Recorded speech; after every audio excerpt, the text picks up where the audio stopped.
Hello friends, welcome to savage point. இன்னைக்கு நம்ம listing வீடியோவில் ரியல் லைஃப்ல எந்தெந்த செலிபிரிட்டிஸ் என்னென்ன மார்ஷியல் ஆர்ட்ஸை கற்றுக்கிட்டு அது ரிலேட்டடாக ஏதாச்சும் அச்சீவ் பண்ணியிருக்காங்களா அப்படின்றத பற்றி தான் பார்க்க போகிறோம். ஆல்ரெடி இது ரிலேட்டடாக 2 வீடியோஸ் அப்லோட் பண்ணியிருக்கேன். இன்னும் யாராச்சும் அந்த வீடியோஸை பார்க்காம இருந்தீங்க அப்படின்னா லிங்க் டிஸ்கிரிப்ஷனில் கொடுக்குறேன், மறக்காம டைம் இருந்தால் செக் பண்ணி பாருங்க.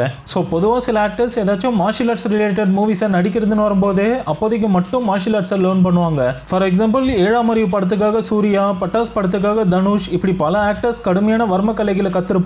இன்கேஸ் உங்களுக்கு அது போல கண்டென்ட் வேணும் அப்படின்னாலும் கமெண்ட்ல சொல்லுங்க, நிச்சயம் அதுக்காக ஒரு வீடியோ மேக் பண்றோம். பட் இன்னைக்கு கண்டென்ட்டை பொறுத்தவரை படத்துக்காக மட்டும் இல்லாம ரியலாவே அவங்க மார்ஷியல் ஆர்ட்ஸை கத்துக்கிட்டு பிளாக் பெல்ட், பர்பிள் பெல்ட்னு சில பொசிஷன்ஸையும் ஹோல்ட் பண்ணிட்டு இருக்கிறவங்கள தான் பார்க்க போறோம். ஸோ நானும் சரி, அகில் ப்ரோவும் சரி, ஒவ்வொரு வீடியோஸையும் ரொம்ப எஃபோர்ட் எடுத்து தான் மேக் பண்ணிக்கிட்டு இருக்கோம். ஆனால் லாஸ்ட் ஃபியூ மந்த்ஸா நாங்கள் போடுற வீடியோஸ்க்கு சுத்தமா சப்போர்ட் கிடைக்காதது மிகப்பெரிய வருத்தத்தை தான் கொடுக்குது. அதை பத்தி ரீசெண்டா கம்யூனிட்டி டேப்ல கூட ஒரு போஸ்ட் பண்ணியிருந்தேன். அதில் நிறைய பேர் அனிமே அண்ட் மாங்காக்கு தான் அதிகமாக ஓட் பண்ணியிருக்கீங்க. பட் நம்ம சேனல் அனிமே கண்டென்ட்டை தாண்டி DC, Marvel, Hollywood, mythical, historical and இது போல ஜெனரல் கண்டென்ட்னு எல்லாத்தையும் மேக் பண்ணுவோன்றது நம்ம சேனல் ஆரம்பத்துல இருந்து ஃபாலோ பண்றவங்களுக்கு தெரியும். ஸோ நாங்களும் எல்லா ஜானர்ல இருக்கிற கண்டென்ட்ஸையும் மேக் பண்ணிக்கிட்டு தான் வரோம். பட் எதுவுமே கை கொடுக்கல. அந்த ஃப்ரஸ்ட்ரேஷன்ல தான் ஆக்சுவலி கம்யூனிட்டி போஸ்டே போட்டிருந்தேன். பட் ஸ்டில் வியூவர்ஸ் எதை எதிர்பார்க்குறாங்க அப்படின்றது இன்னுமே அன்கிளியரா இருக்கிறதால ஒரு லைவ் வரலாம், அதில் Q&A செஷன் மாதிரி வச்சு நீங்க என்ன எதிர்பார்க்குறீங்க, நம்ம சேனலோட ப்ளஸ் அண்ட் மைனஸ் என்ன, இப்படி எல்லாத்த பத்தி தெரிஞ்சுக்கலான்ற ஒரு ஐடியால இருக்கு.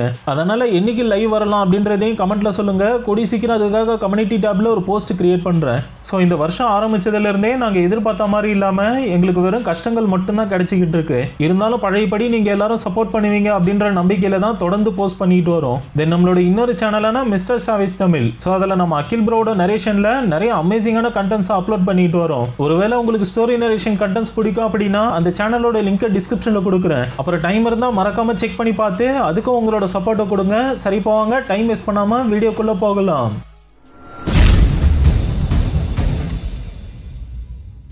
நம்ம லிஸ்ட்ல 7th பிளேஸ்ல பார்க்க போறது ஷில்பா ஷெட்டி. பொதுவாக பாலிவுட் இண்டஸ்ட்ரி அப்படின்னாலே நிறைய பேருக்கு வெறுப்பு தான் வரும். பிகாஸ் மெயின் ரீசனே பார்த்தீங்கன்னா நெப்போட்டிசம் தான். இருந்தாலும் அதை தாண்டி எந்தவித சப்போர்ட் இல்லாமல் அங்கே நிறைய திறமையான ஆர்டிஸ்ட் இருக்காங்க. அதில் ஒருத்தர்னா ஷில்பா ஷெட்டியை சொல்லலாம். இவங்க தமிழில் மிஸ்டர் ரோமியோன்னு ஒரு படம் நடிச்சிருக்காங்க. அதை தாண்டி தமிழ் இண்டஸ்ட்ரியில் எந்த ப்ராஜெக்ட்ஸுமே பண்ணதில்லை. ஸோ ஒரிஜினல் நேம் படி அஸ்வினி ஷெட்டின்னு சொல்லக்கூடிய இவங்க பார்த்தீங்கன்னா ஒரு நார்மல் மிடில் கிளாஸ் ஃபேமிலியில தான் பிறந்திருக்காங்க.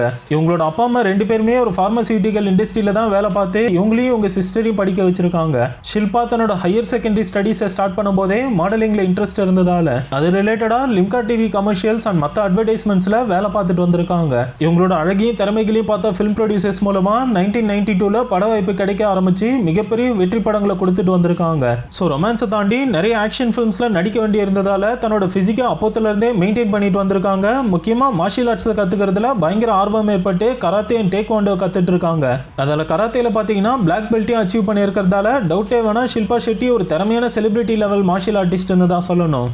அடுத்த லிஸ்ட்ல 6வதா பார்க்க போறது Steven Seagal. 90s Hollywood action மூவிஸை பார்த்தவங்களுக்கு கண்டிப்பா இவரை பத்தி தெரிஞ்சிருக்கும். அமெரிக்காவை பூர்வீகமா கொண்ட இவர் பாத்தீங்கன்னா ஒரு மெடிக்கல் டெக்னீஷியனுக்கும் மேக்ஸ் டீச்சருக்கும் பிறந்திருக்காரு. 5 வயசு இருக்கும் போதே இவர் ஆஸ்துமா பிரச்சனைனால சிவியரா பாதிக்கப்பட்டிருக்காரு. இருந்தாலும் தன்னோட பிசிக்கல் ஃபிட்னஸ்ல கவனம் செலுத்திட்டு வந்தாரு. ஸ்கூலிங்ஸ்லாம் முடிச்சுட்டு காலேஜ் படிக்கும் போதே மார்ஷியல் ஆர்ட்ஸ்ல பயங்கர ஆர்வம் இருந்ததால யுஷிபா அப்படின்ற ஒரு அகிடோ மாஸ்டர் கிட்ட ட்ரைனிங் எடுத்துட்டு வந்திருக்காரு. அந்த மாஸ்டர் இறந்ததுக்கு அப்புறம் ஜப்பானுக்கு போன சீகல் அகிடோல பிளாக் பெல்ட் அச்சீவ் பண்ண ஒரு பொண்ணை கல்யாணம் பண்ணி அவங்களோட ஸ்கூல்லேயே அகிடோல பிளாக் பெல்ட்டையும் அச்சீவ் பண்றாரு. அதன் பிறகு நிறைய ஓன் டெக்னிக்ஸை டெவலப் பண்ணி ஜப்பான்ல இருக்கிற CIA ஏஜென்ட்ஸ்க்கு ட்ரைனிங் கொடுத்ததா சொன்னாலும் இவரோட ஒய்ஃப் அதை மறுத்து மீடியாலலாம் எக்ஸ்போஸ் பண்ணாங்க. கூடவே 2 பேருக்குள்ளேயும் கருத்து வேறுபாடு காரணமா பிரிஞ்சிட்டாங்க.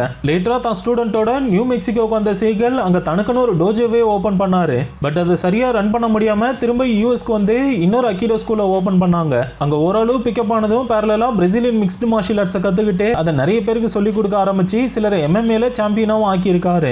மார்ஷியல் ஆர்ட்ஸ்ல இப்படி பயங்கரமான திறமைகளை வச்சுட்டு இருக்கிறத பார்த்த சில ஃபிலிம் ப்ரொடியூசர்ஸ் இவரை வச்சு படங்களை எடுக்க ஆரம்பிச்சாங்க. அதுலயுமே சீகல் ஒரு பெஸ்ட் ஆக்ஷன் ஹீரோவா நிறைய ஹிட் படங்களை கொடுத்துட்டு வந்தாரு. கொரோனா பீரியட்க்கு அப்புறம் இவர் பெருசா எந்த படங்களையும் நடிக்கல அப்படின்னாலும் ஸ்டில் இன்னைக்கும் இவர் பல பேருக்கு மென்டரா இருக்காருன்னு தான் சொல்லணும்.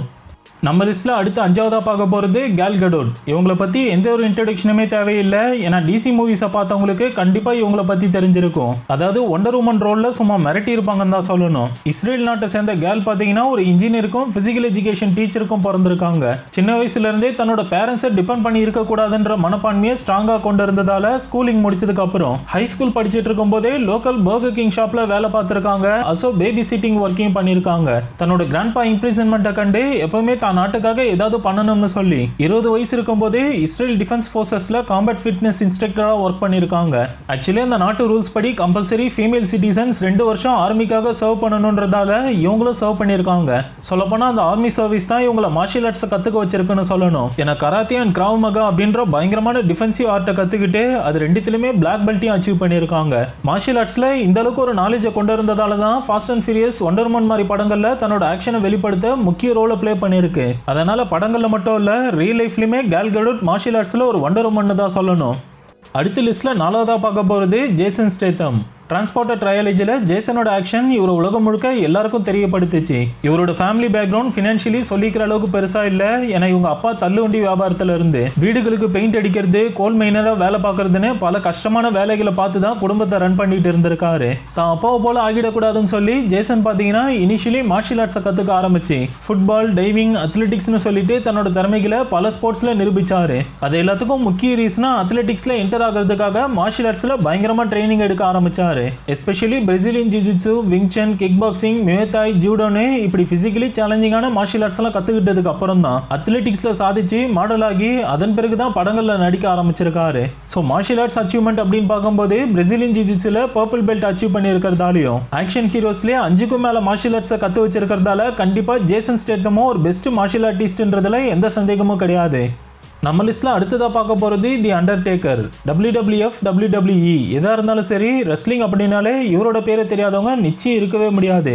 ஏன்னா ரெஸ்லிங்கை பொறுத்தவரை இவர் ஒரு லிவிங் லெஜெண்ட் அப்படின்னு தான் சொல்லணும். ஸோ அண்டர்டேக்கரோட ரியல் நேம் பார்த்தீங்கன்னா மார்க் வில்லியம் கேலவேன்னு சொல்லுவாங்க. இவரு தன்னோட ஹை ஸ்கூல் படிப்பெல்லாம் முடிச்சுட்டு டெக்சாஸ் யூனிவர்சிட்டியில படிச்சுட்டு வரும்போது ரக்பிலையும் பேஸ்கெட் பால்லையும் பயங்கர ஆர்வம் இருந்ததால மேஜரா அதில் ஃபோக்கஸ் பண்றாரு. ஒரு கட்டத்தில் ப்ரோ லெவல் பேஸ்கெட் பால் கேம்ல விளையாடணும்னு காலேஜை டிராப் அவுட் பண்ணிட்டு விளையாட ஆரம்பிச்சாலும் அதில் பெரிய அளவில் பெர்ஃபார்மன்ஸ் கொடுக்க முடியாததால டீமை விட்டு வெளியேறி பஸ் ஆயர் அப்படின்றவர்கிட்ட ட்ரைனிங் எடுத்து 1997ல தன்னோட ஃபர்ஸ்ட் ரெஸ்லிங் மேட்சை விளையாடி ரெஸ்லிங்ல கரியரை ஸ்டார்ட் பண்றாரு. அதில் தோத்து போயிருந்தாலும் விடாமுயற்சினால சம் ரெஸ்லிங் அசோசியேஷன்ல ஜாயின் பண்ணி ஃபைனலா 1989ல WCWல என்டர் ஆகுறாரு. அதுக்கப்புறம் தான் கேலவேன்ற பேர் சேஞ்ச் ஆகி அண்டர்டேக்கர்னு எல்லாருக்கும் தெரிய ஆரம்பிச்சுது.